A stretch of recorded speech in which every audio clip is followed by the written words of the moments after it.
மீனவர்கள் பாதிக்கப்படுகின்ற சூழ்நிலையை கருத்தில் கொண்டு கச்சத்தீவை மீட்டெடுக்க வேண்டும் என்ற அடிப்படையில் இந்த அரசு ஒரு தீர்மானத்தை கொண்டு வந்தது. அதன் பேரில் அனைத்து இந்திய அண்ணா திராவிட முன்னேற்ற கழகத்தின் சார்பாக எங்களுடைய கருத்துக்களை எடுத்து வைத்துள்ளோம்.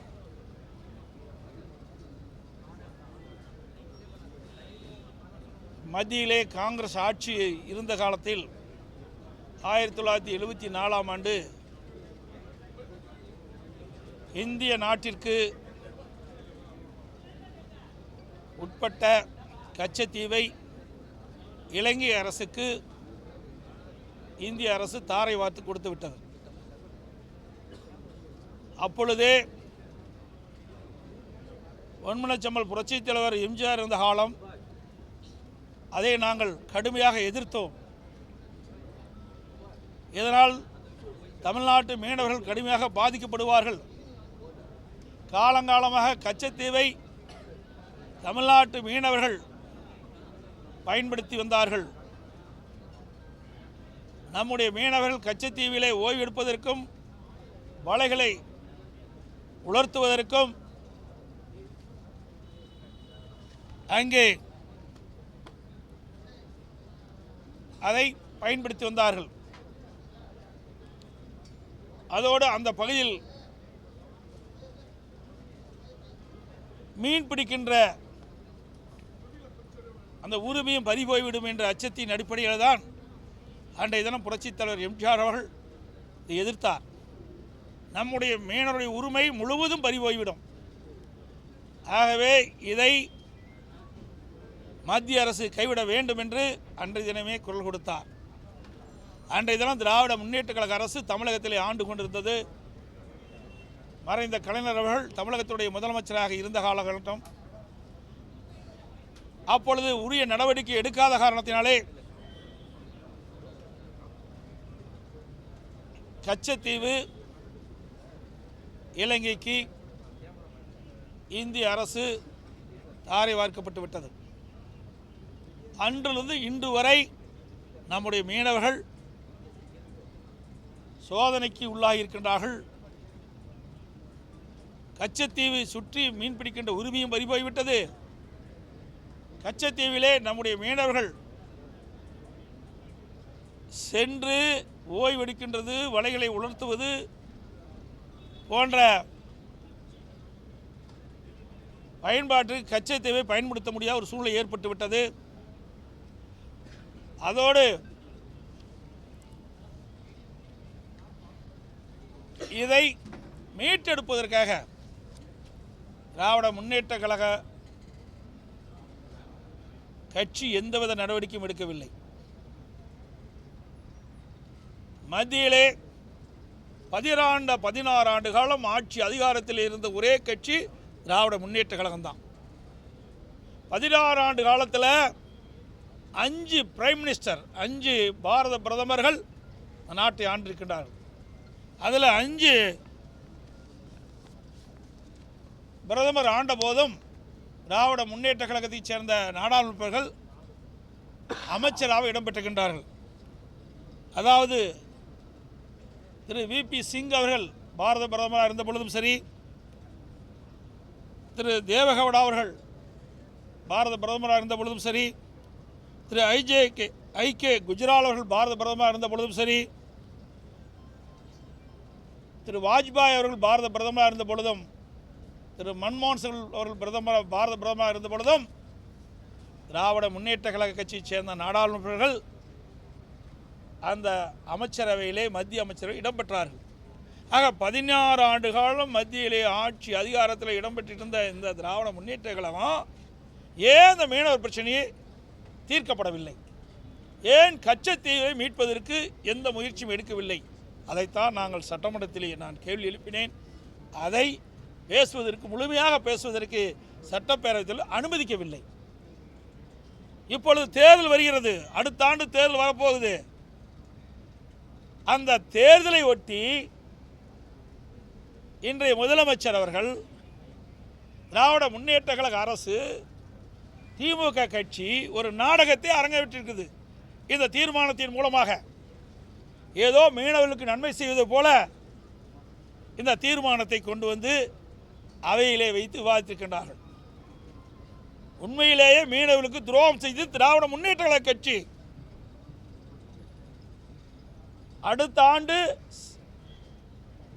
தமிழகத்திலே சட்டமன்ற பொதுத்தேர்தல் வருகிறது. அதை நோக்கித்தான் இந்த தீர்மானத்தை கொண்டு வந்திருக்கின்றார்கள். அந்த மீனவ மக்களுடைய வாக்குகளை பெற வேண்டும், தமிழ்நாட்டில் இருக்கின்ற மற்ற பகுதியில் இருக்கின்ற மீனவர்களுடைய வாக்குகளை பெற வேண்டும் என்ற நோக்கத்தின் அடிப்படையில் தான் இந்த தீர்மானத்தை கொண்டு வந்ததாக நாங்கள் எண்ணுகிறோம். 4 ஆண்டு காலம், இதற்கு முன்பு 4 ஆண்டு காலம் ஆட்சி செய்தீர்களே, இந்த மீனவர் மீது உங்களுக்கு அக்கறை இல்லையா? அப்பொழுது இந்த தீர்மானத்தை கொண்டு வந்திருந்தால் பரவாயில்லை, மீனவர் மீது அக்கறை கொண்ட அரசு என்று நாங்கள் எண்ணியிருப்போம். ஆனால் 4 ஆண்டு காலம் கழித்து இப்போ 5ஆண்டாவது, இதுதான் கடைசி பட்ஜெட்.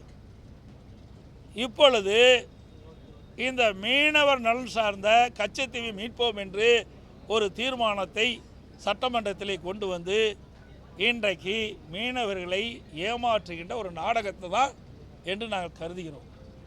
அது மட்டும் இல்லை, 2019 38 நாடாளுமன்ற உறுப்பினர்கள் இருந்தாங்க. ஏன் அந்த மீனவர் பிரச்சனையை கொண்டு வந்து கச்சத்தீவை மீட்கவில்லை? 2024 இப்போ 25 ஒரு வருஷம் ஆகிடுது. எப்பொழுது பார்த்தாலும் முதலமைச்சர் சொல்கிறார் 39க்கு 39 நாங்கள் தான் வெற்றி பெற்றோம், திமுக கூட்டணி கட்சி சேர்ந்த எம்பிகள். ஏன் 39 நாடாளுமன்ற உறுப்பினர்களும் நாடாளுமன்றத்திலே கச்சத்தீவை மீட்பதற்கு உண்டான நடவடிக்கை மேற்கொள்ளவில்லை? ஏன் நாடாளுமன்றத்தில் அழுத்தம் கொடுக்கவில்லை? இப்படி அழுத்தம் கொடுத்து பெற்றிருந்தால் பரவாயில்லை.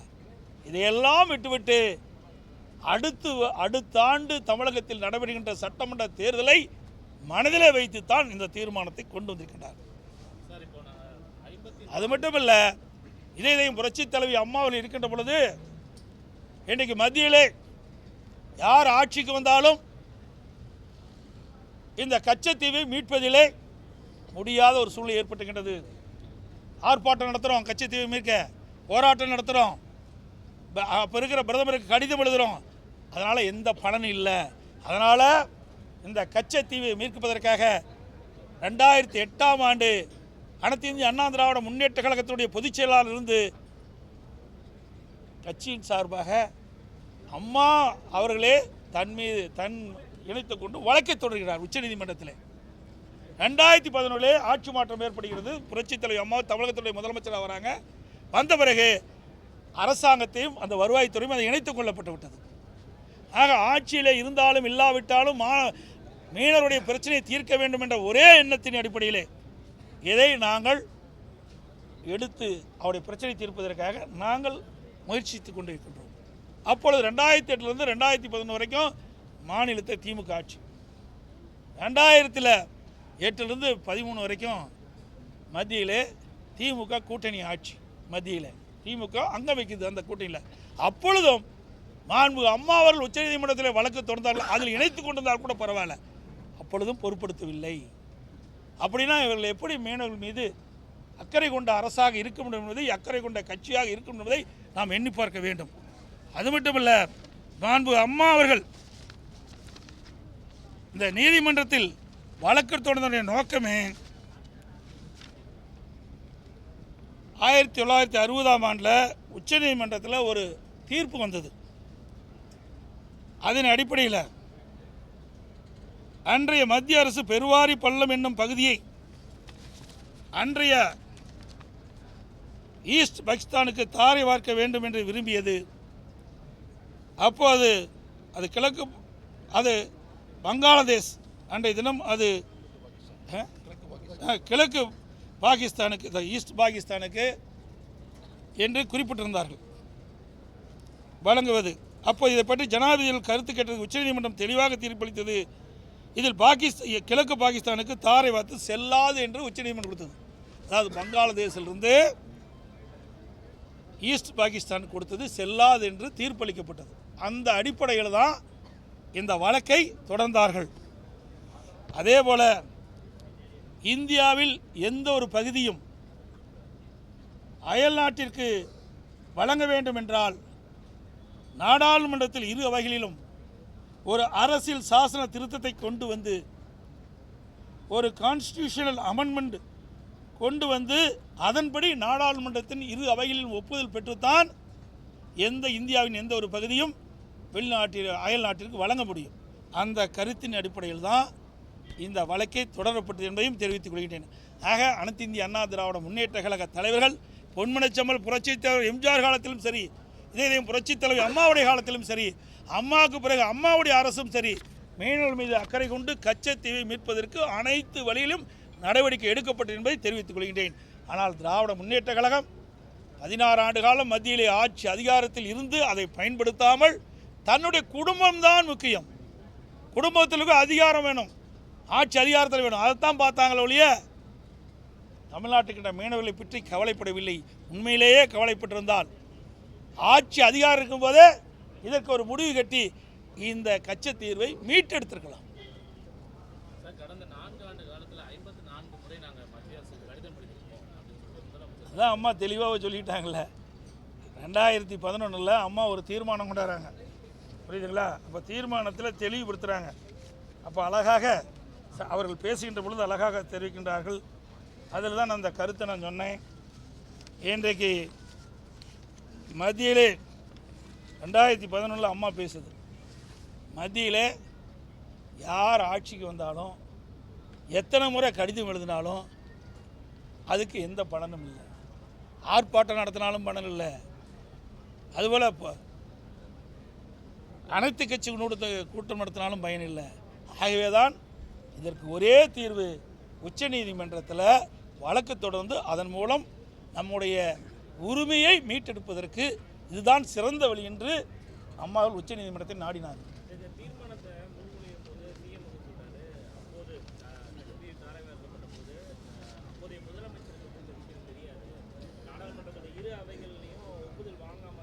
அதான் இன்றைக்கி அவர் தகவல் உரிமை சட்டத்திலே தெளிவாக சொல்லிட்டார், செயலாளர் தெளிவாக சொல்லியிருக்கார்.